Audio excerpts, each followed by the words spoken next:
The garden behind us incorporates three main commemorative plaques. The centrepiece records all the volunteers from C Company from 1920, Sean Gaynor, right through to 1992, Francis MacArt, who gave a lifetime service to the Republican cause and the Republican movement, alongside all the civilians from the area who were killed over the years from the 1920s right through to the 1990s by British forces and loyalist murder gangs. On the right hand side of the garden behind me is listed all the deceased ex-POWs from 1916, starting with Peter Burns Senior, who hailed from Lytton Street, right through to Murray Moore, who came from the Clonard area, and he gives a lifetime service to the Republican cause, both as a Republican activist and as elected councillor in Belfast City Council. Last but not least, on the far side of the garden is a plaque which commemorates what I would call our unsung heroes. All those who in their quiet way assisted Ogilvy and Ahern over the years, providing shelter, finance, intelligence and support. And there are many amongst you in the crowd today, and you all know who you are. Without your assistance, our struggle would not have been sustained and developed the way it has. 40 years ago, this area, like the Falls and our Down, was in a state of shock, trepidation and disbelief of what had unfolded before our very eyes in the 48 hours up to it. And of course, this wasn't the first time that this community had been subject to a murderous reign of terror. In 1920, 8 local residents were murdered by the British Army, including Brother Michael Morgan from Clonard Monastery, as a gun battle erupted between the local IRA and British soldiers. They brought in reinforcements from the Norfolk Regiment and set up 2 heavy Lewis machine guns and fired indiscriminately into the area. Scenes reminiscent of what happened in 1969 when the RUC with Browning machine guns mounted in their sword and armoured cars fired indiscriminately up and down the Falls Road on the night of the 14th and the early hours of the 15th. The rationale for the attack in the 20s was to clearly coerce, intimidate and terrorise nationalists into tolerating partition and the establishment of the Orange State. In 1969, the loyalist programmes across Belfast was the Orange State's response to our just demands for basic human and civil rights by way of housing, universal suffrage and an end to discrimination.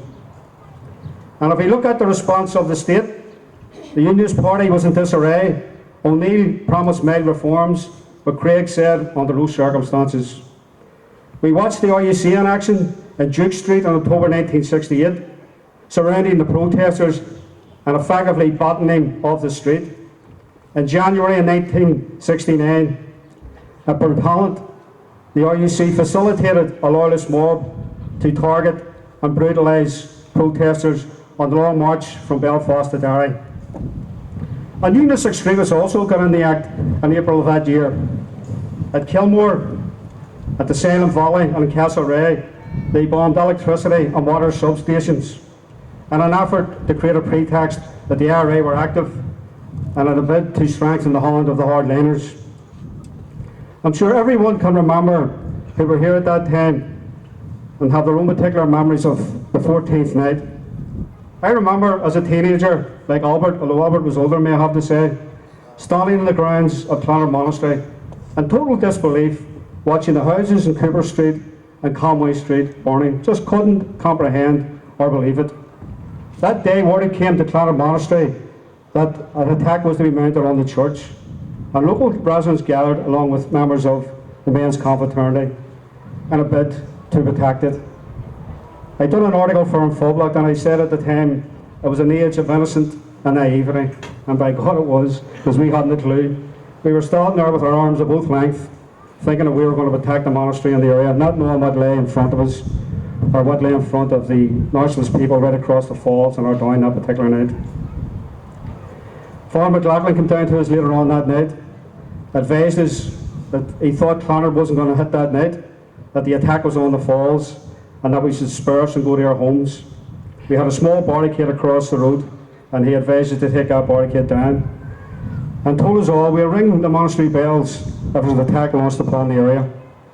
We were concerned about Maggie's workers getting in the next morning, because, as you're probably aware, people who from that generation will know, Mackey's was a large engineering works on the Springfield, with only a handful of nationalists working on it. Similar to employment apartments right across the engineering industry throughout Belfast, Sirocco Works, Shorts and Harlands, the shipyards, etc. So there was trepidation and fear at the thought of those workers coming up, but they went up very quietly, and the next day dispersed rather quietly. And the attacks in this area weren't launched until the aftermath of those workers getting home safely. Then the area was invaded by a mob with stones, petrol bombs, but the guns didn't come out till an hour and a half later.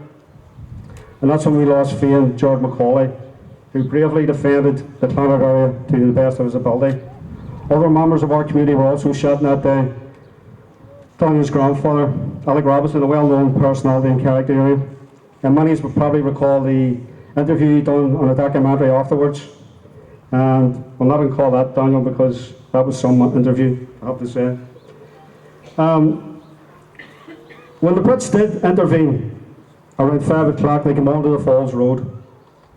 Father Regan himself went down to Bombay Street with them to try and get them to go into the Clonard, because obviously there weren't much use in the Falls Road in terms of attacking Clonard. That didn't happen until 9 o'clock, and when they did come in, they were totally effective. Because it's important we deal with the myth that the British Army saved areas like this. They didn't.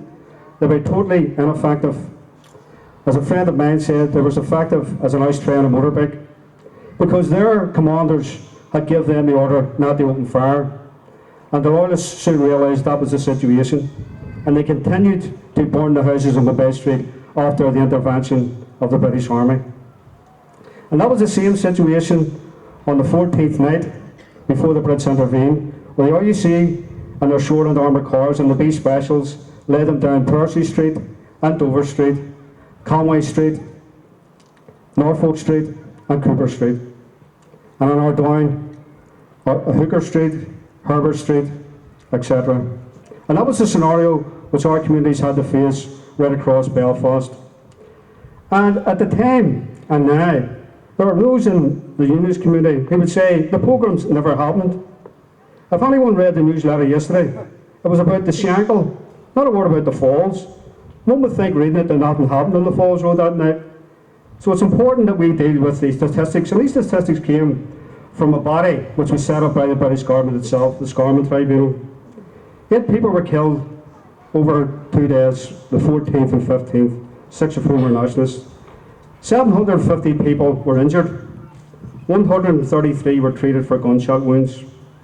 And here's a frightening statistic: 1,505 nationalist families were expelled from their homes over 2 days, or through getting burned out or direct intimidation. 1,505. 179 homes were completely destroyed, 400 were severely damaged. 275 commercial premises were badly damaged or destroyed, 83% of which were nationalists. So that's the bare statistics, folks. That's what our communities had to endure in 1969, and that can't be put down to nationalist or Republican propaganda. But in 1969, a generation of young nationalists weren't for lying down. Mindful of other inspirational events worldwide, like the civil rights in the States, the riots in Paris in '68, etc., and conscious of the second-class status conferred on their parents and grandparents by the unionist regime, they perceived the pogroms to be a massive watershed in their lives. No longer would they accept unionist discrimination, one-party rule and British indifference to their plight. The death knell was sounded for the Orange State.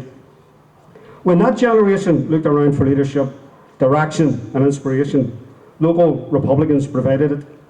The older heads, like volunteers Billy Hanaway and Prentice McArt, who feature on a Roll of Honour, highly respected and experienced, provided both leadership and direction.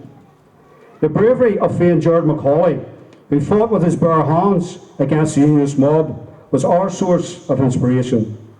Young and old, male and female, were united in the quest to provide an adequate defence for our community. And within 10 months of the programme, Ugly Nahern had developed an effective defensive capacity, as was evidenced in the end of June 1970, not far away from here at Mayo Street on the Springfield Road, as the loyalist parade emerged and a massive riot erupted, and the Battle of St Matthews that night, and in Ardoyne that afternoon. This scenario motivated many young men and women to join the ranks of Ogun Ahern. They were all rational people who weighed up the obvious risks involved alongside the potential gains for their community. Republican tradition had taught them that there were only two possible destinations for active Republicans, i.e. the prison cell or the grave. But their commitment to the struggle overcame their fears and concerns. Many subsequently featured on the C Company Roll of Honour, as Trish has previously read out here. We remember the youthful spirits of Fiennes Macaulay and O'Riordan, the leadership of volunteers Pontius McArt and Billy Hanaway, the executions of Sean Gaynor, the Duffin brothers, Don and Pat, Gerard O'Callaghan, Colin Williams, who died on the scaffold on the 2nd of September 1942, Don McCann, Sean Savage and their comrade Muriel Farrell, who were executed by British Crown forces in Gibraltar. The fearlessness of volunteers Sean McCartney, who hailed from Norfolk Street, Seamus Burns, Seamus Simpson, Donny O'Neill, Gerard Crossan, John Johnson, Tony Lewis and Tom McCann, who were killed in an accidental explosion in Clammer Street, and Big Finbar McKenna. We will never forget the quiet resolve and commitment of volunteers Peter Blake, who along with his comrade Tom McGoldrick died in a car accident returning from a camp, Joe McKenna, Martin McKenna, Brian Dempsey and Jim McKernan. Many more were to experience the hospitality of Her Majesty's prisons, many of whom are in attendance here today. I have to say, many of the years have worked well for you, but unfortunately some, particularly Mickey Rooney, who's in the crowd here, not so good. Along with their fallen comrades, they shared a common thirst for justice and freedom, and they were motivated by a vision for a better future for all of our children in a democratic and united Ireland. They fought for a better quality of life for all of our people, not just a small elite. After almost 30 years of armed struggle, in which we have fought the British war machine relentlessly, resulting in a military stalemate despite our enemy utilising every weapon in its arsenal, imprisonment, execution, mass repression, collusion and harassment, our resolve still remains intact, unbroken and unbreakable. Republicans have made a long and painful journey over 40 years of struggle from the pogroms of 1969. The sacrifices of so many volunteers and members of our community have laid the foundations for our struggle stands today. We must all realise their dreams and aspirations, but that will only become a reality if all Republicans apply themselves to the task at hand. The current struggle has no rationale for spectators. Our workload is open, accessible and transparent.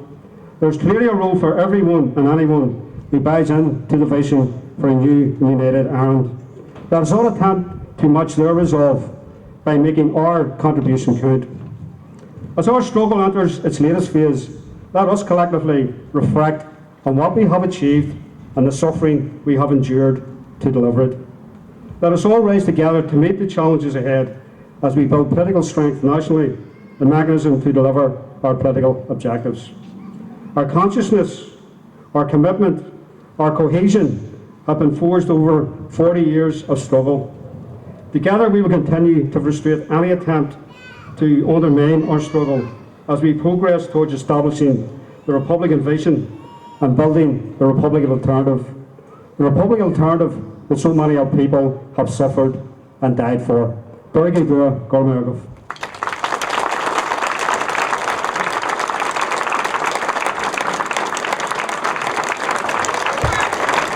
Just like to thank Sean for his speech there.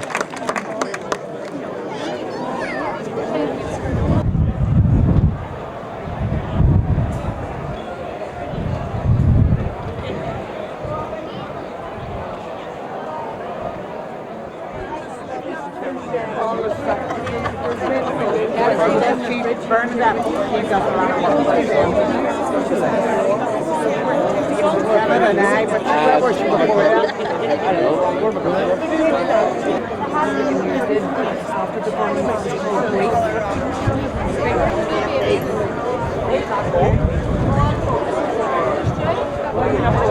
After the